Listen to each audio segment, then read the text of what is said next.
Bismillahirrahmanirrahim. Assalamualaikum warahmatullahi wabarakatuh. Nabi SAW bersabda, "Man kana yu'minu billahi wal yaumil akhir falyukrim jarah." Atau dalam riwayat yang lain, falyuhsin ila jarih. Siapa yang beriman kepada Allah dan hari akhir, hendaklah dia berbuat baik kepada tetangganya, atau hendaklah dia memuliakan tetangganya. Ternyata kehidupan bertetangga itu bukan hanya urusan dunia, tetapi juga urusan akhirat. Seseorang itu nanti di akhirat akan ditanya tentang bagaimana keadaan dia dengan tetangganya. Kalau tetangga merasa pernah terganggu dengan sikap kita, dengan perilaku kita, dengan cara hidup kita, maka semua itu nanti akan ditanya di akhirat. Itu akan kita pertanggungjawabkan, dan bisa jadi itu akan mengurangi amal-amal soleh kita. Kadang-kadang kita meremehkan perkara ini. Kita menganggap bahwa membuang sampah sembarangan yang mengganggu tetangga kita sesuatu yang mungkin kecil. Kadang-kadang kita berpikir parkir sembarangan yang membuat tetangga kita kesusahan untuk masuk ke rumahnya sendiri atau keluar dari rumahnya sendiri perkara yang sepele.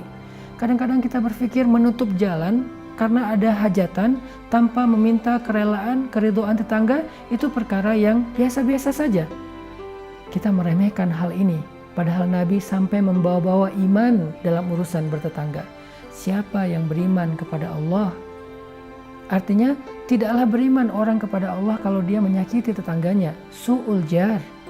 Tidak disebut orang yang beriman kalau dia menyakiti perasaan tetangganya, kalau dia membuat tetangganya merasa sedih, kalau dia membuat tetangganya merasa terganggu. Apalagi jika itu sudah menjadi tabiatnya dan terkenal di antara semua tetangga-tetangga di depan rumah, di belakang, kanan, kiri, bahkan mungkin satu desa.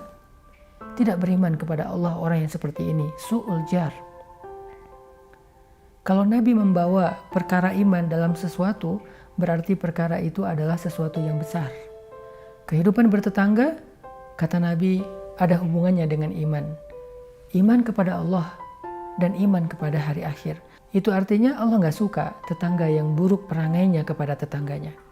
Bahkan kita juga pernah mendengar sebuah hadis yang mengatakan kita tidak akan masuk surga kalau kita bisa makan kenyang lalu tidur lelap, sementara kita biarkan tetangga kita tidak bisa tidur karena kelaparan. Ini menjadi tanggung jawab kita. Kalau kita tinggal di sebuah komplek yang mungkin semua tetangga kita adalah orang yang mampu, mungkin bukan hadis ini yang dipakai, tetapi hadis anjuran untuk menjaga tangan, lisan kita dari mengganggu tetangga.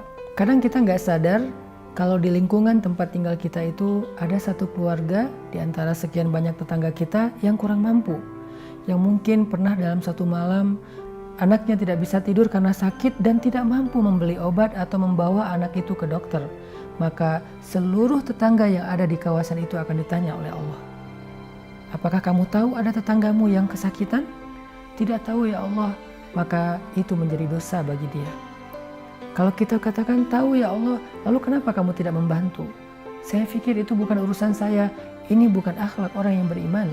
Orang yang beriman itu menganggap seluruh orang-orang yang ada di sekitarnya itu saudaranya, sehingga dia memperlakukan mereka seperti dia ingin diperlakukan dengan cara baik.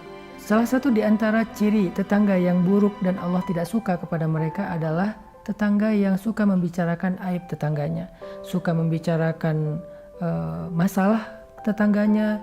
Kadang-kadang kita nggak sengaja mendengar tetangga ribut dengan pasangannya, dengan keluarganya, lalu keributan itu kita bicarakan.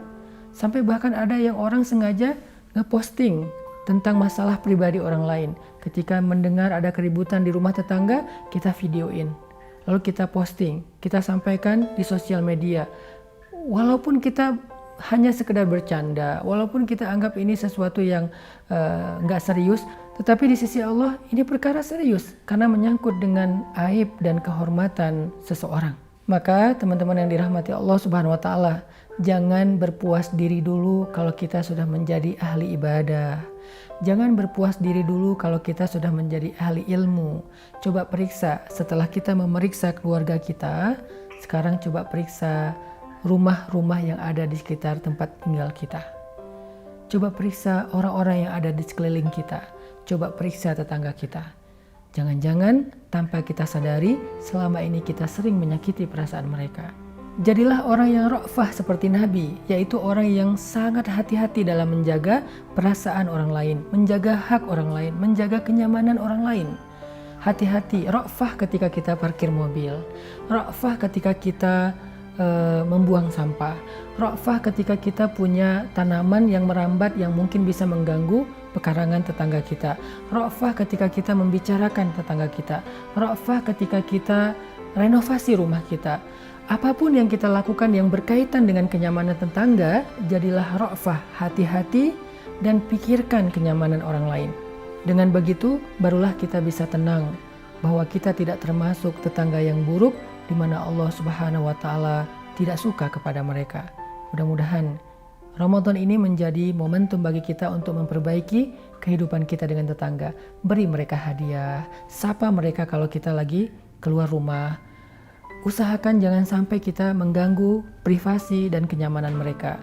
Siapa yang menjaga kenyamanan saudaranya di dunia, maka Allah jaga kenyamanan dia di dunia dan di akhirat insya Allah. Barakallahu fikum.